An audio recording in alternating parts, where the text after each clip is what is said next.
Namaskaram, আমার নাম বাঞ্ছিকা। আমার নাম শ্রুতি। বেলি ব্যালেন্স ডে সবাইকে স্বাগতম।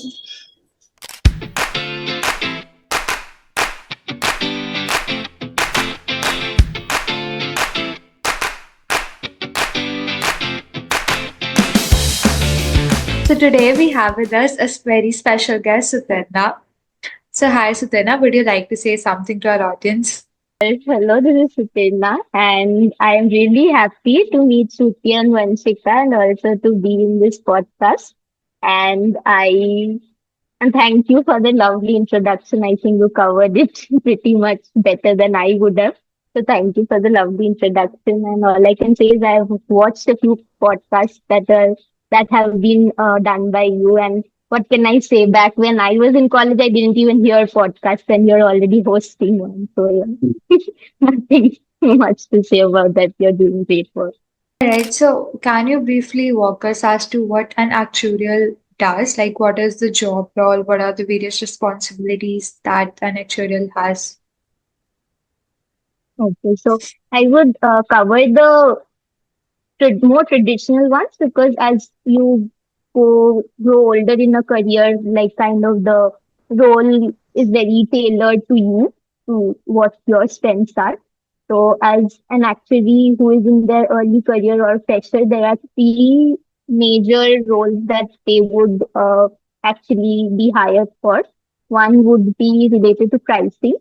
So that would require understanding of how to price an insurance product. So that you can actually get all the expenses of administering the policies, all the day-to-day job that is required to actually administer policies, take care of those expenses, take care of actually claims being paid out, and also if your company wants a profit margin, so take care of that. So in that way, you have to price insurance product. That is one kind of job. Reserving is another kind of traditional actuarial role where you actually have to make sure that from the premiums that you're earning from your customers, you are keeping them in such a way or investing them in such a way that you can actually pay out all the claims that are to arise in the future. Reserving is basically to make sure that you're able to pay your liabilities as an insurance company because it works a lot on trust and it's a very regulated. IRDAI regulates how an insurance company to can perform. So reserving is a very regulated role, depends on which geography, which product you're working on. And the other would be capital modeling. So that mainly requires that if there is a very catastrophic event or something that doesn't happen often, for example, COVID, if something like that happens and your reserves are not enough. So do you hold enough capital to kind of absorb the claims that you're getting extra of what you had initially estimated because everything is an estimate, nothing is for sure. So these are the three roles I would say that traditionally an actuary is working. So you have lived Yeah. in both Edinburgh, you have lived in both Edinburgh and you have lived in India as well. What are the various differences that you have noticed? Like, did you like some things over there which you don't like in India? What would they be? So one thing I guess we are all women here, so I am getting into the controversial part, but the safety is a very big thing that I used to enjoy there. I used to work part time and I had to get up and leave at 5 a.m. I came back at 11:30. I never felt unsafe there. Like even if there are bad parts of town, the most a person can do is rob off your money or cash you have. They would do nothing else. It's that kind of safety. So that is something I really miss because once you don't have to think about your safety, you can't imagine how much mind space you can actually liberate. Like I don't have to think about this aspect, so I have so much more space to think about these other aspects of my life. So that is something I miss a lot. And other than that, I would say I that it is not a good thing, but I missed something that in Edinburgh that would be like all the services available. If I don't want to go to the grocery store, I can order something. I can get a Blinkit or Instamart.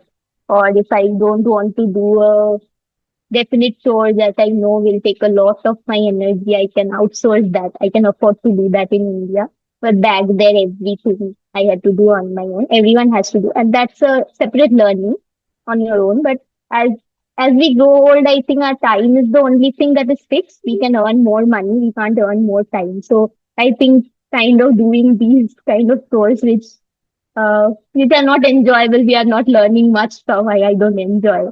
So I think at some point of time we love to outsource these things that we are not really enjoy. So that is something I miss about India. Other than that, food, of course, because our taste buds are the best. There's like no Nothing beats controversy Indian about that. food. Yeah. Yeah, nothing beats Indian. The spices just make the food so delicious. And just we know food. No other. I don't know. It's controversial for other countries, but I think every Indian would agree that no one knows food like us. Off topic, I just had vada pav, like just in between our break. It was very tasty, Vanshika. I had a Where did lot you? of vada pav when I was in Mumbai. Like there's I've also never variety. had a Some vada shops were pav. not that good. Oh. It I've was never very tasty, had. Vanshika. It was very tasty. Shut up. No one asked you. So, can you walk us through your journey from, studying, taking up statistics at St. Xavier's to now working at Assurant as an actuarial assistant? Yes, sure. So yeah, I would say the journey started with taking up statistics as my bachelor major while I was studying in St. Xavier's College, Kolkata. So back then in the statistics batches, people were really focused on cracking masters exams such as IIT JAM, ISI, even DU, CU entrances, CMI entrances. So I was the only one who was really and really interested in placements. Back then, in my batchmates were really focused on higher studies. So I thought, why not? If I try placements right now, maybe I'll get good experience in terms of how to actually act in interviews, how to talk to interviewers. So just as a whim, I applied for a position at Swiss, which was for an actuarial data scientist, and I was the one who got selected. And I hadn't heard of the actuarial science route at all back then. So my journey of actually clearing papers and stuff started after I started working in Swiss. So post working 2 years in Swiss as an actuarial data scientist, but where I used to not actually work as an actuary, but assist actuaries in automating a lot of the tasks that they did that required manual, repeated things. So I automated a lot of that and got really interested because I had to really uh, talk to them on a daily basis, and I was really interested in how deep their knowledge was in terms of a lot of concepts. So I started to pursue it, but as you know, with work, it's difficult to clear exams. So after 2 years, I started to think it's better to kind of go for a master's where I could clear a lot of papers at one go and then take the rest of the papers a bit slower. So that's why I decided to do my master's in actuarial science from Heriot-Watt. And post that, I worked for about 6 months in Mumbai as a reserving actuary in Kotak General Insurance. And after that, I got the opportunity to work at Assurant as an Actuarial Associate in the pricing team. So where I'm working right now. So that would be a brief introduction to my career. Brief introduction. Moving ahead, what made you choose Heriot-Watt University in Edinburgh for your masters? Okay, so there were a few reasons. One of the reasons was it was fully IFOA accredited. So it meant that if I did beyond the threshold that IFOA set, that means I could get exemptions for a lot of the papers that were in the course. So that was the primary reason. Apart from that, it was the oldest UK university to actually have an actuarial science course. So because it was so uh, it was doing the university had been teaching actuarial science for so many years, the research background of the teachers was also very rich. So they were very deeply ingrained in actuarial research as well. That was one of the reasons. And another reason was that it was a center of actuarial excellence, which the SOA, which is the Society of USA, So it's a title given by them. So it was also recognized as that. So for all the three reasons, it seemed like a good choice for me to pursue my master's. Also, this is not a question in the questionnaire, but I would personally like to ask this. What is the fees in Heriot-Watt University for pursuing actuarial science? So it used to be back when I was studying. It now it has changed a lot. So it used to be 20,000 pounds, and I got a 2,500 pound tuition waiver on top of that. So considering that, it was I guess 17,500. Yeah. How did you So that get that was waived off? sorry. How did you get that waived off? That Okay, that fees? was based on my undergraduate course, and also my there was the SOP application, the whole application process undergraduate course, and yeah, I think those were the two criteria based on which they decided which students got the waiver and which students did not. Nice, got it. Can you walk us through the application process once? If someone wants to apply to the university, then how can they do that? Okay, so the application process to the university is basically uh, it isn't like the USA university where to apply you have to pay a fee. So that fee is not there. So anyone can apply without paying a fee. And I think you need two letters of recommendation, one SOP, and you have to in the SOP kind of justify why this specific course, why you, and why this specific university. So based on that, and also all your academic achievements till date, everything, your 10th, 12th, your bachelor's, everything you have to upload. So based on that, I wouldn't say that the entrance is very, the percentage is very low. It is a decent percentage to get into, but the main struggle is actually getting decent enough score to have to claim for exemptions for all the courses that you're applying for. So much like that actuarial journey that anyone can actually sit for the exams, but it just takes a lot of preparation to crack them. Also, as per your experience, do you think that doing a master's from foreign makes a huge difference in comparison to doing a master's in actuarial science from India within?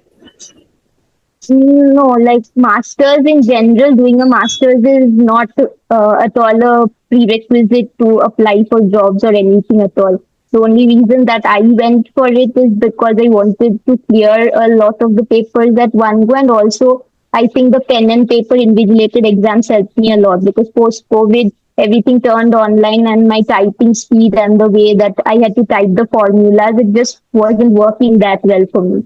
So based on a lot of those factors that I was clearing my first few papers while I was working, and the typing thing wasn't working for me, and also I wanted to clear papers at one go, and also I wanted a higher degree than bachelor. So a lot of those came into my decision of why I pursued it, but I wouldn't say that it is necessary at all for any actuarial student to do a master's to get a job. So how did you manage all of this? Like you were clearing the actuarial papers as well. You were there as an international student, so you were working at a cafeteria or other gigs as well, earn some living. And the course was there itself, like you were pursuing masters over there. So how did you manage all of this all together? So the main thing was I did my main focus was I was there for getting all the six exemptions. So my first focus was to actually make sure that I didn't fall behind on my studies, because in order to get all the exemptions you need to take six courses per semester, but the requirement was four. So a course consists of four courses, but since we all wanted exemptions, so we took six, which was already hefty. And other than that, we had to score above a threshold to claim the exemption. So I knew that I like working part time and earning a lot from there wasn't my priority. My main priority was to kind of make full use of that 1 year and get all the six exemptions. So that's where I started. I got a good idea of what, because the assessment process is not the same as in India. there is a very clear demarcation from the beginning itself that there will be these many quizzes and the last paper would be this written assessment of 70 marks. It would contain this. So I went through all of them and I got a pretty much good idea about when I'll be busy, when I won't be, and I worked according to that. I took up part-time gigs according to when I thought I would be not that occupied. And also my first priority, as I said, was clearing papers. So in the process, if I missed out uh, 1 week of not earning or not doing as many shifts as I'd like to, I'd let that go. And So, were your parents convinced for you to go and study abroad, or did it require a lot of convincing from your part? it didn't require from a financial perspective because the education loan I took in my name. So I gave them that confidence that I'll only pay it, even if I'm like struggling to pay it, I'll be the one to pay. So that gave them some sort of confidence that it uh, wouldn't be some like I had that much confidence in doing the course or doing it that I'll be able to pay back the loan. So the financial perspective was not the problem, but the little problem was the fact that I literally had no one living there. So a lot of people have family in a lot of countries in USA or Europe, and for people to convince their parents that I want to go there is a bit easier because at least you have someone in the same country. They might be living in another state, they might be living far away, but at least visa restrictions won't come if you have a emergency of sorts. So that was one of the things that my parents were worried about, that I needed, if I needed help, I wouldn't have anyone. But I kind of convinced them that I really need to do this. Otherwise, I'll be like, I think a lot of risks you need to take when you're very young. If you ask me now, I wouldn't take the same risk. I was able to take that risk because I was 22 back then. So now I wouldn't be able to. So I'm really glad that I took the risk back then because as I grow older, I know I'll just be very scared to do that. Now, the most controversial question, which I think everyone must be asking you, that after pursuing masters from abroad, why did you actually decide to return to India? What made you take that decision? Okay, so there are actually a couple of reasons why I did that. Initially, I didn't want to stay for a long time, but I was okay with staying post my graduation 2 years because that's the visa they give in UK. That after graduation you can work for 2 years, for which you'll have to pay. No one else will sponsor. So I was okay with that, and I also uh, actually go through the interview process in UK, which is very rigorous. It's not the same as in India. It's like 5 6 stages, and I did crack one internship which I couldn't do because you're only allowed to work 20 hours while being a student, and that required 40 hours of work. So back then, my visa restrictions didn't allow me to pursue the internship. But in full time work, I cracked two offers. But I realized the kind of graduate pay that UK provides, it wouldn't really allow me to save a lot if I didn't want to stay very long term. Like if you're able to stay 5 6 years, you'll be able to save a lot. But if you're just thinking 2 3 years, I want to return to India, I don't think that you'll be able to save that much because of how their pay system works. Graduate fresh out of university won't be paid that much, and they don't really consider that much experience in India. They don't consider that much. So that was one of the reasons where I think it affected my decision to return. And another reason was there were a few problems in my family in terms of health. It wasn't that serious, but also it was. I was in that mindset that if someone requires me to be physically present, I shouldn't think like I can only afford to go there once a year. So that was at the back of my mind that if my family needs me, then I'll be thinking, oh my God, I can't afford, so I won't go. So that was really some a guilt that was working that I really want to be present if they needed me. And another factor was I had already started applying for jobs in India as well, alongside of appearing for UK interviews. And I had cracked an offer which I was pretty comfortable with. So I knew that if I came back to India, it's not like I'll have to convince interviewers why I'm coming back, why this, why that. I already had an offer in hand. So that gave me the confidence to return. And a very homesick person. So the 1 year there wasn't very good for me. So that was also one of the reasons. So how does the salary structure vary from country to country, like from India to abroad? How much did it vary? For the same role, how could it be different? It would be very different. But if you adjust it with the cost of living, because cost of living in UK is very high right now, it's very high. So what I have now right now is 100% remote role. So I'm not having to pay rent as well as any other expenses. But I do offer to pay because I'm old, quite old to be living completely free of my parents. So I offer to pay. But since the role I have is 100% remote and the kind of pay I get, I think I'm able to very comfortably not only pay my loan but also invest a lot of the savings. I don't let them stay in my bank account like that. I'm able to do these things. So I think for the first 2 or 3 years, I wouldn't be able to do that in the UK, but eventually the payoff would be much higher. If you decide to stay in the UK in the long run, if you decide to get a citizenship or the indefinite leave to remain, then you can really make good use of actually moving abroad and earning there. And if you want to like come back after that point of time, then the currency conversion would really help. So I wanted to ask you, like, is there a very huge difference between the work culture abroad and in India? If yes, then in what sense? Yes, the difference is actually pretty huge, and you'll realize that even when you're working in India, because you'll be either with USA colleagues or mainly UK, Europe colleagues, and you'll see that they won't even stay 1 minute extra of what is their contracted hours. So it's 9 to 5. It starts at 9, it ends at 5. And we work Europe shift, we work USA shift, we work India shift, we work every shift that there is for Indians. So that way it's very different that you're kind of expected to do much more because it's mainly a thing of demand and supply. There the supply is less, so they know that if they don't give this first, then no one will work. But here, the less, no matter how less you pay, how much work you expect out of an employee, there will be someone who's ready to do for even lesser. So I think What are some of the misconceptions people usually have towards the actuarial science as a whole, like the job, the studies, everything? One I know is that actuarial science is very maths heavy and it's only for the toppers. And yeah, it does has a lot of money as well. So please bust this myth for us. so. The first one is true that it's math heavy, but it's kind of math in a setup where you know why you're doing that math.